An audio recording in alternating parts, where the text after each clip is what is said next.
Selamat malam. Di sini perkenalkan saya Muhammad Prima sebagai staf pelaksana pelayanan dari UPRS 7. Di sini saya bersama dengan Pak Purwadi sebagai salah satu perwakilan warga dari UPRS 7 untuk sebagai calon dari podcast penanggulangan kemiskinan. Nah, oke, selamat malam Bapak. Malam. Bisa sebelumnya ceritakan dulu mungkin sedikit dari Pak Purwadi gitu. Bismillahirrahmanirrahim. Assalamualaikum warahmatullahi wabarakatuh. Waalaikumsalam. Nama saya Purwadi, saya tinggal di Rusunawa, Jatinegara Kaum. Saat ini saya berumur 54 tahun, pendidikan SMA, istri baru 1, anak 3. Alhamdulillah saya tinggal di Rusunawa, Jatinegara Kaum ini bukan mencari, jadi kita direlokasi zaman pemerintahan Pak Ahok dari Waduk Riyario. Oh, Riyario ya. Kemudian kondisi tempat tinggal sebelumnya itu seperti apa?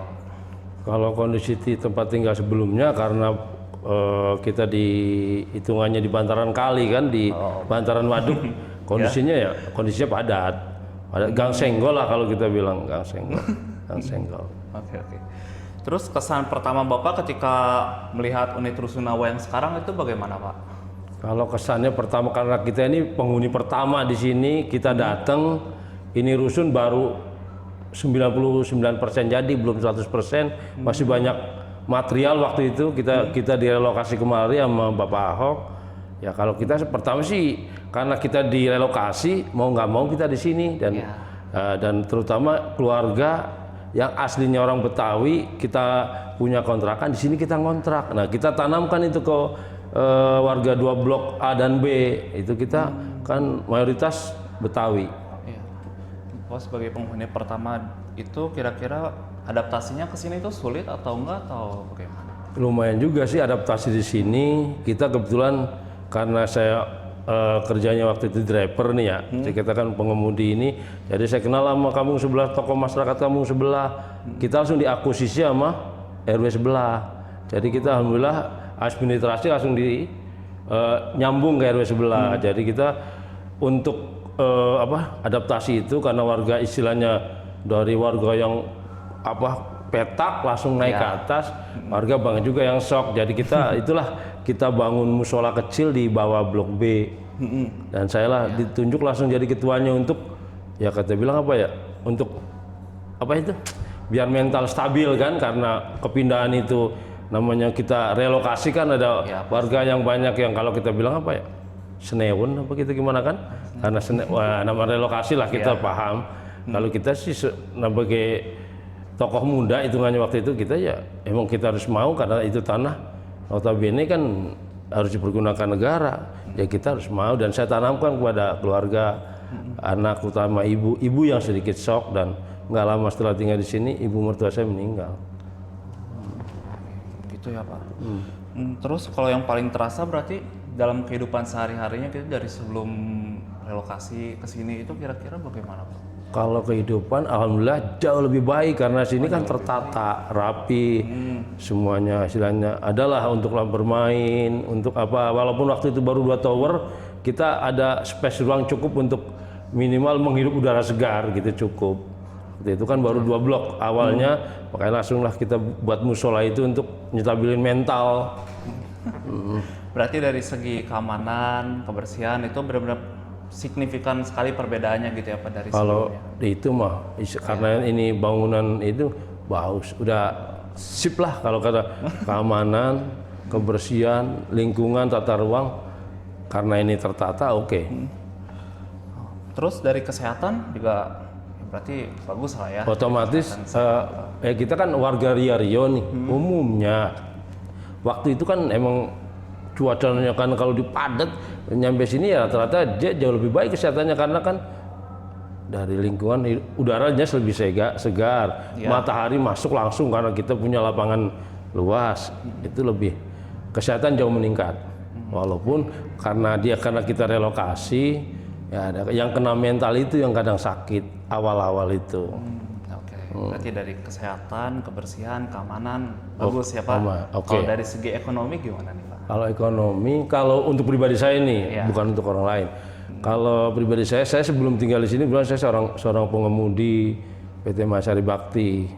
Setelah masuk sini di tahun itu juga saya di pemerintahan Pak Jokowi, saya bertanugerah pengemudi teladan. Pengemudi teladan.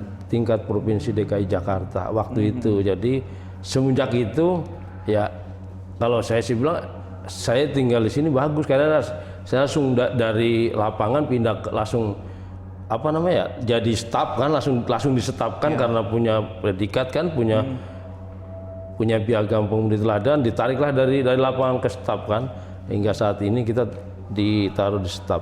Oh, sekarang jadi staf berarti ya, sebelumnya pengemudi. Di tahun itu kebetulan pas relokasi, sebetulnya kalau cerita Pak Jokowi setelah saya dapat terima anugerah, sorenya ketemu saya sama Pak Jokowi waktu itu di Kampung Pedongkalan itu. Ya.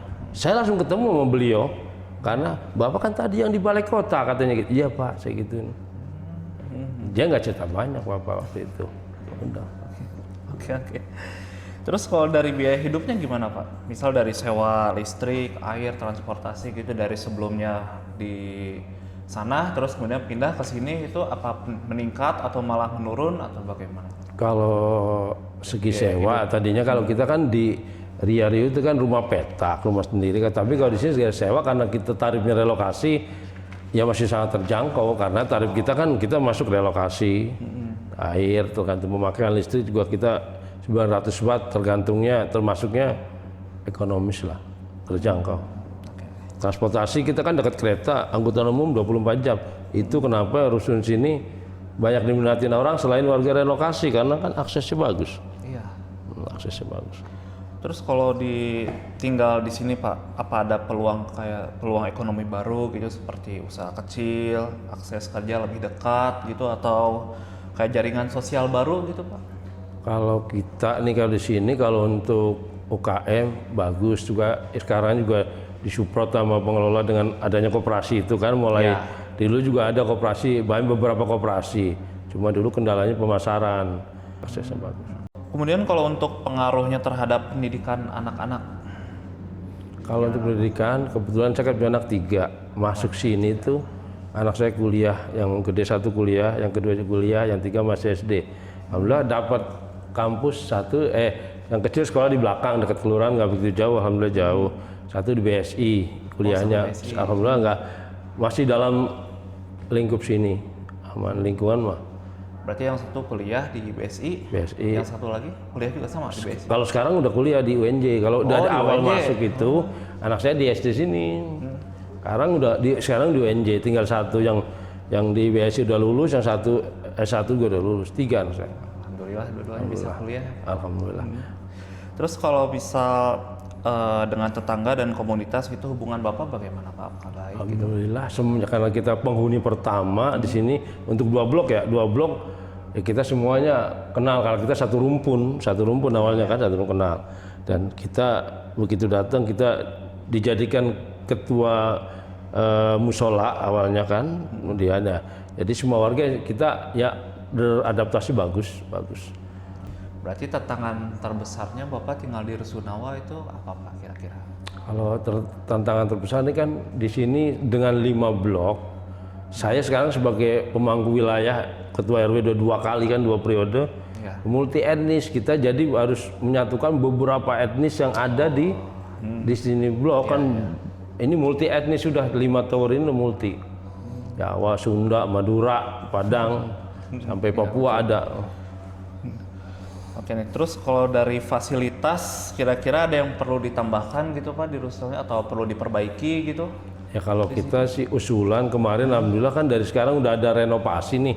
Usulan kita untuk kemarin sama Bapak udah alhamdulillah terjawab nih di 2025 kan? Iya. Alhamdulillah. Satu langkah untuk meningkatkan kesejahteraan warga gitu dibanding sebelumnya. Sebetulnya tinggal di Rusunawa karena kita usia ya. Sebenarnya kalau kita untuk anak-anak saya sarankan di sini tempat transit adalah rumah tapak sebetulnya. Kalau di sini kan apalagi kalau ini kan umum dan harusnya kan terus berjenjang kan ini 10 tahun lagi diratakan harus diganti apartemen kita nggak tahu kalau kita mungkin udah tua kan 10 tahun lagi kan makanya itu kalau bisa Ini hanya tempat transit sebetulnya, si transitnya harus ada punya rumah tapak. Harus punya rumah tapak. Oke, Bapak. Baik Pak Purwadi, terima kasih sebelumnya sudah meluangkan waktunya. Mungkin segitu yang bisa saya sampaikan. Semoga apa yang Bapak Purwadi sampaikan bisa bermanfaat untuk semuanya, untuk Amin. para pemirsa semuanya. Amin. Sekian, Assalamualaikum warahmatullahi wabarakatuh. Waalaikumsalam warahmatullahi wabarakatuh.